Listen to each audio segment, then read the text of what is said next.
Hey you guys, welcome back to another episode of Auto Amateur. In this video, we're going to be talking about my car's 100,000 mile service. That's right, the dreaded 100,000 mile service. Let's go check it out.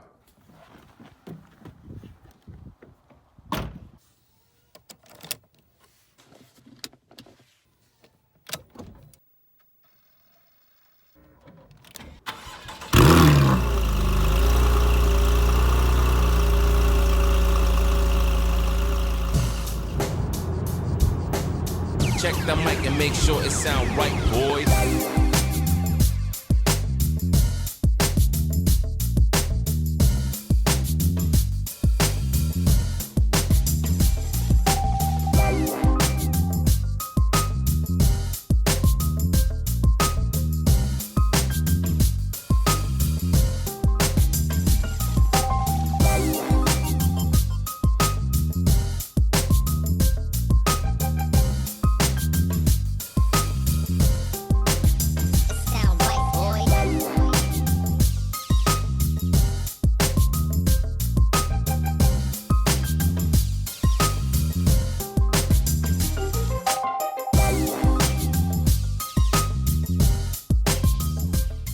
So, 100,000 miles. That sounds like a lot of miles. And I think to a lot of people, that milestone in the ownership experience is so big that it puts a lot of people off from owning cars beyond 100,000 miles. In fact, I've known people who have started getting into the 70s and 80,000 miles, and there is almost this rush, this compulsion to sell the car for fear of it losing a huge amount of value. Now, maybe it will lose some value now that it's over 100,000 miles, but it is still in near mint condition. The car is beautiful. And I'm not just saying that because it's mine, and maybe later this year I'm going to try and sell it. But it is. It's in absolutely phenomenal condition. The paint is in great condition. There are no major nicks, no dents. The interior looks absolutely beautiful and spotless as well, especially with some of the upgrades that I've done to keep it fresh and to keep it looking like a modern car. But 100,000 miles on a car, which is from 2013, so 7 or 8 years now, it's quite a lot of miles on a car, especially for a 911. So should I have been nervous going down to Porsche Minneapolis? Maybe. We'll see. Or at least I did see. Now, friends that drive Porsches have been telling me for years that you should budget anywhere between $1,000 to $1,500 a year for maintenance, every 5,000 miles for your interim maintenance, and about every 10,000 miles for your major maintenance. And a lot of people will change their oil every 5,000 miles. And if you're going to get that done at the dealership, that's a couple of $100 right there, just before you even get started. Now, for 100,000 miles, what is on the list for this car? Well, let's talk that through. So oil change for one, they're going to check your coolant. They're going to check as many fluids as they can. They're going to check the headlights are functional and all the electronics are functional. The seats go backwards and forwards. They're going to check for error messages behind the instrument cluster. They're going to check to see if your horn is working, whether your brakes need replacing. They're going to replace the pollen cabin filter. They're going to replace the, if you haven't had it done recently, they're going to replace the air filters by the engine in the rear of the car. They check for everything. It's like a 100-point inspection. Now, with that in mind, I was expecting to go in and just rinse $1,500 just to hopefully come out without any problems. But thankfully, that wasn't the case. So I went down to Porsche Minneapolis, and before the job got started, John, the service manager there, who's an absolutely lovely guy, John talked me through the job, and it looked like I was only going to have to be laying out around $700, maybe $800 for this 100,000 mile service. And because I did the oil myself recently, that brought that down to about $600. So my assumption was if everything was going to go well and they didn't find any problems, I was hopefully going to just walk away with a $600 bill. That would have been awesome. Did that happen? No. But it wasn't because of the 100,000 miles. So what did happen?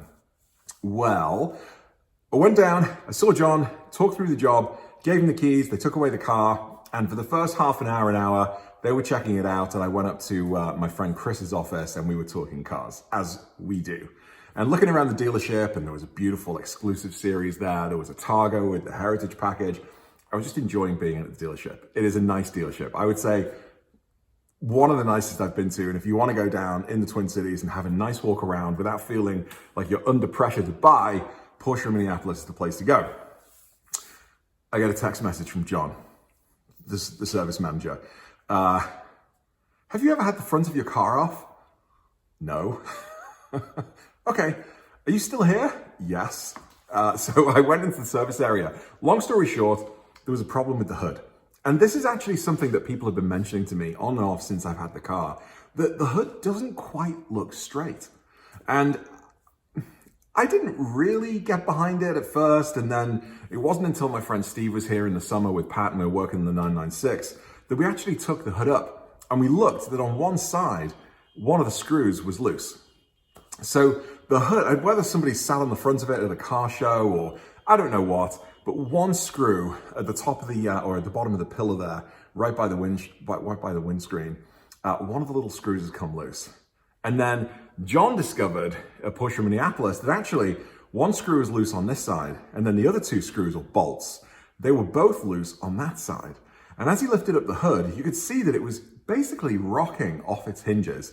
And so there I am, you know, like driving down the road, the wind is getting underneath it. The wind is probably making it shake a little bit as I'm driving. I needed to get it fixed. But I thought, 2 screws, 3 screws? How much is that gonna cost? They might even throw it in for free. No. No. It turns out in order to get to these screws, you have to take out the headlights, you have to take off the bumper. To get to the fenders, you have to take the fenders off both sides. And of course, while you're doing that, you're lifting it up and you're taking off the wheels. So basically, from the front of the car here, forwards, the car was stripped down to the chassis, naked, just so they could get to these 2 screws, or those screws. I can't do it backwards. Somewhere in there. And the service took about half a day. The screws took, getting all of that done took a day. So I had a Cayenne for a day, which I made a video of. I made a Macan video the next day when I had a different loaner. But all was good. It got put back together and now it looks spectacular. I mean, properly spectacular because it is now perfectly flush. It's not uneven on either side. And the 911 continues to look like it's just rolled out of the factory. So how much did it cost? I'm not going to tell you. I don't want to tell you. All right, I'll tell you. $2,500. Yeah, that's a lot of labor. 0 for parts. I didn't have to spend any money on parts. They just tightened up the bolts. But yeah, just south of $2,500 in labor over a day and a half to get all of that taken apart, to tighten those 2 screws and put it back together. But apart from that, I have come out relatively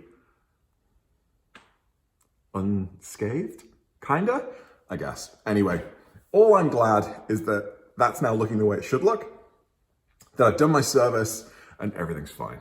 So, you know, you win some, you lose some. It is what it is. But at least the car's looking great now. Anyway, that's it for another video. Today, I am gonna leave this car in the center while it's negative 45 degrees outside. I've left the wife's Highlander out there to freeze while I work on the car. I still have a little bit of blue tape I'm gonna be taking off there. I accidentally yanked on one of the cables that was connected to the Joy Auto device. So I've got audio at the moment, but not video. So I'm gonna need to take the PCM out and just put the cable back in.